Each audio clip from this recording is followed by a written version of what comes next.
Hello बच्चों। I hope कि आप सभी अच्छे होंगे एंड आप सभी की पढ़ाई बहुत अच्छे से चल रही होगी। तो बच्चों, सबसे पहले मैं अपना इंट्रोडक्शन देना चाहूँगा। Myself Om Prakash Singh and I have done BTech from NIT Jalandhar and I have 2 year experience in teaching field in IIT JEE mathematics. अब बच्चों, मेंटरशिप देना मेरा एक स्टार्टिंग से काम रहा है एंड मैं अनअकैडमी इसलिए ज्वाइन करना चाहता हूँ क्योंकि अनअकैडमी पे लाखों बच्चे यहाँ पे कनेक्ट होते हैं। तो उनको नए नए टेक्नोलॉजी से पढ़ाने का जो एक टेक्निक मिलेगा, जो एक तरीका मिलेगा, बताने का तरीका मिलेगा, वो सबसे बेस्ट वे रहेगा। ठीक है बच्चे, चलो। तो आज हम इम्पोर्टेंट चैप्टर के बारे में डिस्कस करेंगे, जिससे जो बात करेंगे जेई मेंस और जेई एडवांस का जो वेटेज है बहुत ही काफ़ी हाई है। हर साल बहुत ही इजी इजी क्वेश्चंस बनते हैं इस चैप्टर से। ठीक है, अगर देखा जाए बहुत ही चिंदी क्वेश्चंस क्वेश्चंस की बात करेंगे, दिखाएंगे क्वेश्चंस कैसे क्वेश्चंस बनते हैं। जो 2 मिनटों में चिंदी से क्वेश्चंस रहते हैं उनको देखकर आप सॉल्व कर सकते हो सिंप्लीफाई करके। बस आपको कॉन्सेप्ट रिकॉल करना है, कॉन्सेप्ट प्रॉपर वे में। ठीक है बच्चों, चलो लेट्स सी टॉपिक देखते हैं। ठीक है, टॉपिक क्या है? Matrix and determinant. तो बच्चों, आज हम सिर्फ पढ़ेंगे डिटर्मिनेंट। ठीक है, डिटर्मिनेंट क्या होता है उसके बारे में हम डिटेल स्टडी करेंगे। तो सबसे पहले हम इस डिटर्मिनेंट में क्या क्या पढ़ेंगे उसके बारे में हम देखते हैं। इसका इंडेक्स क्या है, सबसे पहले हम पढ़ेंगे डिटर्मिनेंट। ठीक है, इसका इंट्रोडक्टरी पार्ट पढ़ेंगे। डिटर्मिनेंट होता क्या है? एक्चुअली में आप सभी पढ़े होंगे मैट्रिक्स में जो चीज़ें पढ़ाई गई हैं उसमें देखे होंगे कि मैट्रिक्स की कोई एग्जैक्ट स्केलर वैल्यू नहीं होती है। तो उसकी स्केलर वैल्यू कैसे फाइंड आउट करेंगे, यहाँ से हम देखेंगे। मैट्रिक्स का डिटर्मिनेंट का रिप्रेजेंटेशन कैसा होता उसके बारे में हम देखेंगे। रूल्स ऑफ सारस एंड वैल्यू डिटर्मिनेंट, ठीक है, उसको देखेंगे। प्रॉपर्टी ऑफ डिटर्मिनेंट, डिटर्मिनेंट की कितनी प्रॉपर्टी है उसको प्रॉपर वन बाई वन हम समझने की कोशिश करेंगे। ठीक है, एलिमेंट्री ट्रांसफॉर्मेशंस देखेंगे, स्टैंडर्ड डिटर्मिनेंट देखेंगे जिनके हेल्प के थ्रू आप सिंपल से सिंपल क्वेश्चंस कर सकते हैं। ठीक है, and Cramer rule and homogeneous equation जो कि बहुत ही इंपॉर्टेंट है। हर ईयर एक या दो क्वेश्चंस आपको, कोई भी पेपर उठा लो, कोई भी सेट उठा लो, जेई मेंस का ले लो या जेई एडवांस का ले लो, इससे तो एक क्वेश्चन फिक्स है।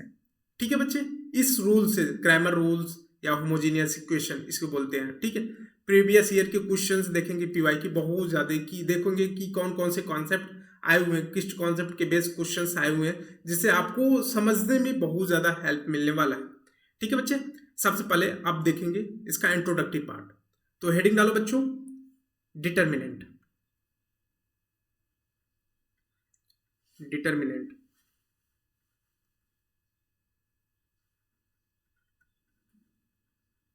अब देखते हैं डिटर्मिनेंट होता क्या है। ठीक है, इसके बारे में समझते हैं। देखो, first point, it is, it's always लिखो, इट्स ऑलवेज स्क्वायर। तो बच्चे ध्यान रखना, अगर विदाउट स्क्वायर कोई भी मिले तो ध्यान रखना वो डिटर्मिनेंट फॉर्म नहीं होगा। ठीक है, तो इतना इंपॉर्टेंट है, इट्स ऑलवेज स्क्वायर। ये जो हमारा डिटर्मिनेंट क्या होता है वो स्क्वायर फॉर्म में रहता है। ठीक है, ये जो डिटर्मिनेंट देता है क्या, कौन सी वैल्यू देता है? Scalar value. तो दो चीज़ें बहुत ही इंपॉर्टेंट है। डिटर्मिनेंट क्या होता है? यह हमेशा स्केलर वैल्यू देता है, और क्या होता है? रेक्टेंगल होता है। ठीक है, रेक्टेंगल मतलब स्क्वायर होता है। ठीक है, अब देखते हैं, आपने मैट्रिक्स जानते होंगे। ठीक है, एक हम 3x3 की मैट्रिक्स लेते हैं। कैसे मैट्रिक्स होती है? इसमें एलिमेंट होते हैं, 3x3 की मैट्रिक्स बना लो आप। ठीक है, ये क्या हो गई? 3x3 की मैट्रिक्स हो गई, इसमें एलिमेंट है। ठीक है, ठीक है, ये 3x3 की मैट्रिक्स हो गई। अगर इसकी बात करें, क्या इसकी स्केलर वैल्यू होगी? सही से बताओ। किसी को अगर पूछा जाए, किसी बच्चे से, कि क्या मैट्रिक्स की स्केलर वैल्यू आप डिफाइन कर सकते हो सर, इसकी स्केलर वैल्यू इसकी निकाल सकते हो? नहीं। तो किसके थ्रू आप निकालोगे? अगर मैट्रिक्स को, अगर हमें डिटर्मिनेंट बनाया जाए, सिंपली बात किया जाए, तो कैसे इसकी वैल्यू को डिफाइन करोगे कि ये मैट्रिक्स डिटर्मिनेंट बंद हो जाएगा? तो अब क्या होगा, हम सिंपल इसको कर देंगे ब्रैकेट में, ब्रैकेट बोलते हैं जनरल, उसको लाइन लाइन खींच देंगे, क्या बन जाएगा? डिटर्मिनेंट। अब यहां से लाइन यहां से खींचोगे, क्या बन जाएगा? डिटर्मिनेंट। ठीक है, अब ये क्या हो गया हमारा? डिटर्मिनेंट। तो अब इसकी क्या वैल्यू निकाल सकते हैं? Yes sir. अब देखते हैं इसका रिप्रेजेंटेशन। वैसे हमने रिप्रेजेंटेशन जनरल यहाँ से देख लिया, ठीक है। फिर से देखते हैं कि कैसे इसका रिप्रेजेंट करेंगे। तो लिखो रिप्रेजेंटेशन, हेडिंग डालो बच्चे, रिप्रेजेंटेशन।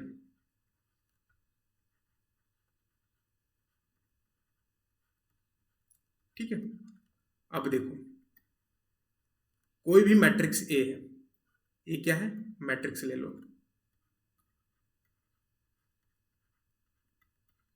ठीक है। अगर हमें इसको डिटर्मिनेंट बनाना है तो क्या करोगे, सिंपल इस तरह कर दोगे, ए को लिखकर आप इस तरह कर दोगे, क्या बन जाएगा, मैट्रिक्स, और डिटर्मिनेंट बन जाएगा, ठीक है। तो अगर अब देखो ए, अगर आप सपोज दैट ए आपका मैट्रिक्स है, क्या है इसमें, ए बी सी डी, ठीक है, ये हो गया। अगर इसको डिटर्मिनेंट फॉर्म में लिखना है तो क्या लिखोगे, simple A B C D, ये आपका क्या हो गया, डिटर्मिनेंट, ठीक है बच्चे। इसको और भी शॉर्ट में लिखते हैं, कैसे लिखते हैं, देखो ए डिटर्मिनेंट, इसको लिखते हैं, इसे शॉर्ट में लिखते हैं डी ई टी, क्या लिखते हैं, डी ई टी, ए लिखते हैं। अब देखो ये बताना यहाँ पे कितने रो है कितने कॉलम। देखो अब एक कॉन्सेप्ट हमने पढ़ा था, रो को कैसे पहचानोगे बच्चे, आर लिखकर इस तरह, मतलब इस तरह जो जाएगा क्या हो जाएगा, रो। कॉलम कैसे होएगा, सिंपल नीचे की ओर, ये आपका सी कॉलम ऐसे नीचे की ओर बनता है, रो कैसे बनता है, इस तरह। तो ये आपका रो हो गया, ये क्या हो गया, कॉलम हो गया। तो कितने रो कितने कॉलम, पहले रो लिखा जाता है, 2 रो 2 कॉलम, यहाँ भी कितना है दिख रहा है, 2 रो 2 कॉलम, सिंपल, इतना समझ आए। बहुत ही बेसिक, बहुत से चिंदी सा क्वेश्चन है, इसको समझने के लिए बेसिक ये चीजें याद रखना है। आर इस तरह लिखोगे तो आर इस तरह डायरेक्शन है, तो इस तरह डायरेक्शन क्या शो कर रहा है, रो को, और सी वाला इस तरह नीचे की ओर आ रहा है, तो सी नीचे की ओर क्या शो कर रहा है, कॉलम को, ठीक है। इतना समझ में आया, बिल्कुल। चलो आगे बढ़ते हैं और भी चीजें इसको देखते हैं। अब एक इसी पे बेस्ड रूल है, सारस डायग्राम। व्हाट इज अ सारस डायग्राम, बच्चों को बहुत ही इंटरेस्टिंग चैप्टर लगता है इसको सॉल्व करने में, ठीक है। सपोज दैट कोई हमारा मैट्रिक्स ए दिया हुआ है, ठीक है, ए में कुछ एलिमेंट दिए हुए जिनका पोजीशन डिफाइंड है, A11 A12 A13 and A21 dot dot dot defined है। अब बताओ सारस रूल कैसे इसमें अप्लाई करेंगे। सबसे पहले हम सारस रूल का कॉन्सेप्ट समझते हैं, ठीक है। आप यहाँ पे देखो फर्स्ट कॉलम देख रहे हो, यस सर, तो फर्स्ट कॉलम को सेम टू सेम कॉपी कर दो इस साइड, ठीक है, कॉपी कर दिया बच्चे, चलो जल्दी जल्दी कॉपी करो, यस सर। अब कॉलम 2 को सिमिलर इसी वे में कॉपी कर दो, ठीक है। चलो अब देखो, अब यहां पे मेन कॉन्सेप्ट आता है, क्या कैसे करना है आपको, सिंपल बेट। अब देखो तरीका क्या है, सिंपल आपको क्रॉस करना है यहां से, ये देख रहे हैं ना, इस तरह एरो चलाना है आपको, इस तरह काटना है, ठीक है, इस तरह 3 की वैल्यू काटनी है आपको, ठीक है। अब देखो इस तरह आपने काटा, फिर आप क्या करोगे, इस तरह काटना है आपको, इस तरह ले, ठीक है, इस तरह काटना है, ठीक है, काट दिया। तो आपका देखो तीनों एरो, इन तीनों का मल्टीप्लाई, एक साइड वाले पहले देखो, एक साइड वाले, इस साइड वाले आपको देखना है, ठीक है। पहले मल्टीप्लाई देखो किसका है, उस चीज को देखो, इसका मल्टीप्लाई करो तीनों का, क्योंकि हमने इसको काटा था, करो क्या होगा, A11 into A22 into A33, ठीक है, प्लस क्या करोगे, ये वाला लोगे, ठीक है, क्या है इसमें, A12 into A23 into A31, ठीक है, प्लस फिर कौन सा लोगे, ये वाला लोगे, प्लस A13, ठीक है, इंटू A12 इंटू A32, ठीक है, एक वाला एक साइड का हमारा डन हो चुका, ठीक है। अब बच्चे क्या करोगे, इस साइड का, अब जब इसके विपरीत कर रहे हो, इनवर्स कर रहे हो, क्या करोगे बच्चे, रिकॉल रखने के हमेशा ध्यान रखना, यहाँ पे क्या लगाओगे, माइनस। अब यहाँ से स्टार्ट करो, इस साइड से, इस साइड से, इस साइड से, तो क्या हो जाएगा, देखो मल्टीप्लाई करो, A13 into A22 into A31, ठीक है। अब दूसरे आ जाओ, इस साइड वाला, ठीक है, प्लस, देखो होल माइनस लगाया, ध्यान रखना, ऐसा नहीं कि सर माइनस आपने बोला यहाँ माइनस क्यों नहीं लगाया, तो अलग अलग सेपरेट कर लो। हमने होल में लगा रहा हूँ तो क्या दिक्कत है, दिक्कत तो नहीं है ना, किसी बच्चे को दिक्कत नहीं होना चाहिए। अब यहाँ पे देखो, यहाँ पे लिखो क्या हो जाएगा, यहाँ पे A11 into A23 into A32, ठीक है, प्लस, अब क्या आएगा, ए वाला आ जाएगा, ठीक है, कितना आएगा, A12 इंटू ए यहाँ पे क्या है, सिमिलर है क्या, A21 है, यहाँ पे शायद गलत हो गया है ना, यहाँ पे मिस प्रिंटिंग, थोड़ा सा इसको सुधार लेना। तो यहाँ पे क्या जाएगा, A21 इंटू, यहाँ पे क्या जाएगा, A33, ठीक है। अब देखो क्या करेक्ट है, पहले सभी देख लो, मैच कर लो, ठीक है, मल्टीप्लाई देखो सही किए हो कि नहीं, यस सभी दिख रहा है, सही है ना, यहाँ पे 21 वही जो करेक्शन था, ठीक है, हाँ बाकी सही है, ठीक है बच्चे।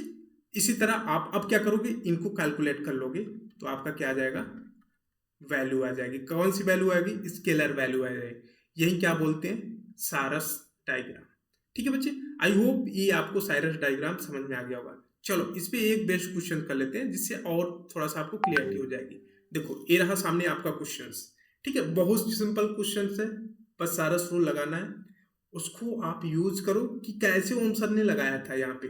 अब जैसे लगाओगे ना, क्वेश्चन बहुत सी सिंपल दिखने लगेगा, अच्छा इसका ये सोल्यूशन है, चलो जल्दी से लगाओ, इसका जल्दी से आंसर बताओ, सिमिलर तरीका लगाना है, जल्दी से लगाओ। चलो देख लेते हैं, सिंपल हमने क्या बताया था, जो आपका डिटरमिनेंट दिया हुआ है उसको सिंपल लिख लो, ठीक है, क्या लिख लो, 3 है इधर, 9 है इधर, 2 है इधर, कितना है 2 -1 3 5 4 -5, फिर इसको रिपीट करो, फर्स्ट कॉलम को यहाँ सिमिलर रिपीट करो, 3 9 2, यहाँ पे कितना है 2 -1 एंड कितना है 3। अब देखो क्या करना है आपको, सिमिलर क्रॉस करना है, ठीक है, क्रॉस करना है, क्रॉस करना है, ठीक है बच्चे। अब सिमिलर यहाँ पे देख लो, इसी तरह से उल्टा क्रॉस कर दो, यहाँ पे क्रॉस करो, क्रॉस करो और जल्दी से इसका जल्दी से वैल्यू बताओ कितना आएगा, सिंपल इसका मल्टीप्लाई करो, कितना होगा, इधर देखो मल्टीप्लाई करोगे 3, इधर -1 है तो -3 हो जाएगा, इधर कितना है -5, अब -5 इतना है तो कितना हो गया यहाँ पे 15 प्लस, अभी इसमें आ जाओ, कितना 2 4 कितना होगा, 2 × 4 करोगे कितना, 8 8 × 2 करोगे कितना होगा 16, ठीक है। अब यहाँ से क्रॉस मल्टीप्लाई करो तीनों का, तो 9 × 5 कितना हो गया 45 × 3 कितना हो जाएगा 45 × 3 कितना हो जाएगा 5 × 3 कितना 15 एंड 4 ये हो गया 4 एंड 13 हो जाएगा यहाँ पे, ठीक है। ये आपका इस साइड वाला आ गया क्रॉस, जो आपने क्रॉस सेक्शंस किया, बारिश मेथड देखो ना, बारिश की बूंदें कैसे गिरती, इस तरह गिरती है। अब बारिश की बूंदें इस तरह, हवा इधर का चला तो इधर वाला देखो क्या करेंगे, अब इधर वाला उल्टा हो गई ना, तो माइनस लगा देना बच्चे, माइनस लगाओगे, फिर क्या करोगे, अब इन तीनों का मल्टीप्लाई करो, कितना आएगा बच्चे 5 × -1 कितना होगा -5 इंटू कितना आ जाएगा 2 कितना हो जाएगा बच्चे, इधर लिखते हैं नीचे यहाँ पे सर -10 आ गया, यहाँ पे बताओ कितना हुआ 3 × 4 कितना हो, 3 × 3 करो पहले, ठीक है, 3 × 3 कितना हुआ, फिर 4 करो कितना हुआ, जल्दी से बताओ 36, ठीक है। अब इनका देखो 9 × 2 कितना हो गया बच्चे, 9 × 2 बताओ जल्दी से कितना आया, 18 आ गया, 18 × 5 कितना हो गया -5 है ना, तो कितना हो गया 18 इंटू 5 माइनस पहले लगा लिया। अब इसको कैलकुलेट करो, बताओ जल्दी से आंसर कितना आएगा बच्चे, जल्दी से बताओ। चलो इसको आप सॉल्व कर लेना, बिल्कुल आप सिंपल सा चिंदी सा क्वेश्चन है, ठीक है। एल को बस कैलकुलेशंस करके सिंपल सा क्वेश्चन इसको सॉल्व कर लेना। अब क्या है, सिर्फ जोड़ घटाना गुणा भागी है, तो यार इतना तो सिंपल कर सकते हैं ना। चलो आगे बढ़ते हैं, अगले कॉन्सेप्ट पे आते हैं, ठीक है। अब हम बात करते हैं कोफैक्टर एंड माइनर क्या होते हैं, इसके बारे में हम डिटेल स्टडी करेंगे। सबसे पहले एक मैट्रिक्स लेंगे, मैट्रिक्स को डिटर्मिनेंट बनाएंगे, डिटर्मिनेंट का हम कोफैक्टर और माइनर के बारे में हम समझेंगे, ठीक है बच्चे। चलो सबसे पहले हम 3/3 की एक मैट्रिक्स ले लेते हैं, ठीक है। ये क्या लिए, मैट्रिक्स ले लेते हैं 3/3, ठीक है। यहाँ पे आप ले लो A B C D E F G H I, ठीक है। अब इसको डिटर्मिनेंट बना दो। अब इसको हमने ए डैश मान लिया, ये क्या हो गया हमारा डिटर्मिनेंट, ठीक है। डिटर्मिनेंट बना दिया, यस सर बना दिया ना। चलो एलिमेंट सभी लिख लिया इसके।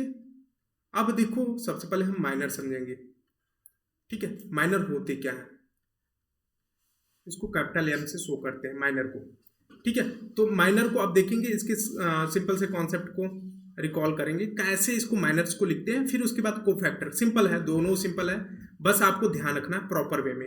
देखो अगर हमने ए की बात करते हैं, इसका हम माइनर लिखते हैं सिंपल। जब इस एलिमेंट को पकड़ेंगे, ए का माइनर लिखेंगे तो क्या होगा, अब एक क्रॉस वाले देखेंगे, इसके रिस्पेक्टिव मत देखना। तो क्या करना है आपको, जिसके रिस्पेक्टिव में करना है ना वहीं से लाइन ड्रॉ कर दो, जो बचा उसको लिख दो सिंपल। ए का माइनर आप देख रहे हो कितना है, इसका माइनर EFHI सिंपल। अगर हमें बी का माइनर रखना है, चलो बी को पकड़ लो यार, सिंपल सा है, पिन कर दो। जब पिन कर दिए तो जहां से इससे क्रॉस होगी वो लाइन हटा दो। बी का माइनर लिखना है, बी का माइनर लिखो, चलो जल्दी से लिखो। बी का माइनर लिखोगे कितना आएगा, ये लाइन कट जाएगी, ये लाइन कट जाएगी, बचा कौन, डी और कौन बचा, जी एंड क्या बचा यहाँ पे, एफ एंड आई। इसी प्रकार आप पर्टिकुलर एक एक एलिमेंट का माइनर लिख सकते हो, हाँ या ना, बिल्कुल सिंपल है, ठीक है। चलो होमवर्क के तौर पे आप लिख लेना ई का माइनर, ई का आपको माइनर लिखना है, ठीक है, ये होमवर्क के तौर पे। और एफ का माइनर लिख लेना, ठीक है, इनका माइनर लिखना। चलो अब हम इसके कोफैक्टर के बारे में बात करते हैं, ठीक है। चलो इतना समझ आया बच्चे। चलो अब कोफैक्टर को किससे शो करते हैं, सी से। अब सी आई से कर लेना, मतलब 1 1 की बात करेंगे तो क्या होता है, हमेशा ध्यान रखना यहाँ पे -1 आई प्लस जे होता है, और यहाँ पे क्या आ जाता है माइनर, ठीक है। यही हमारा क्या हो गया, कोफैक्टर। अब हम बात करते हैं एक ही एलिमेंट का चेक कर लेते हैं, कौन सा चेक करें आप पे डिपेंड करता है। चलो हम बी का ही चेक कर लेते हैं, बी का हमने निकाला है, तो बी का हमारा कोफैक्टर क्या होगा उसके बारे में हम देखते हैं। अब बी का सिंपल है यार बच्चे, क्या है, बी कौन से पोजीशन में, पहले बताओ पोजीशन बताओ, यहीं से देखो बी कौन से पोजीशन में, A11 हो गया, A12 है, तो आई क्या है यहाँ पे, बी पे आई क्या है बच्चे, आई यहाँ पे क्या है 1 है, जे क्या है बच्चे सर 2 है, तो आई प्लस जे कितना है सर 3 है। तो यहाँ पे क्या हो जाएगा बच्चे, यहाँ पे बताओ -1 की पावर 3 इंटू एम तो पहले ऑलरेडी निकाल चुका हूँ, ठीक है। तो क्या हो जाएगा, माइनस आगे आ जाएगा, यहाँ क्या आ गया एम, तो क्या आ गया -m। सिंपल, इतना समझ में आया बच्चे। आई होप कि आपको बिल्कुल अच्छे से समझ में आया होगा, और भी चीज़ें अच्छे से पढ़ेंगे। आज के लिए इतना ही रखते हैं, बाकी हम नेक्स्ट क्लास में बहुत ही शानदार तरीके से और अच्छे अच्छे क्वेश्चंस लेकर आएंगे, जिससे आपको बहुत ही अच्छे से क्लियरिटी होगी, ठीक है बच्चे। आप सभी से इतना रिक्वेस्ट है कि आप सभी अनअकैडमी कि जितने भी चैनल्स हैं, देखो अनअकैडमी आपको भी पता है इंडिया के सबसे लार्जेस्ट प्लेटफॉर्म है। यहाँ पे अनेकों जो कोटा की बहुत ही अच्छी फैकल्टी है यहाँ पे ऑलरेडी जुड़े हुए हैं। आल्सो मैं भी कोटा की फैकल्टी हूँ, तो आपको एक बेहतरीन अवसर मिलेगा जिससे आपको एक अच्छे से नॉलेज डिस्ट्रीब्यूट हो जाएगा, और आप जो पेपर्स में एक अच्छे अगर मेंटरशिप मिल जाएगा अच्छे फैकल्टी से, तो आपके लिए काफ़ी हेल्पफुल रहने वाला है। ठीक है बच्चों, चलो आज के लिए इतना ही बच्चे, बाकी हम नेक्स्ट क्लास में मिलते हैं। आई होप कि आपको बातें जो भी चीज़ें पढ़ाई गई हैं बहुत अच्छे से क्लियर हो गई। थैंक यू सो मच बच्चे, मिलते हैं नेक्स्ट क्लास में। Bye bye, take care.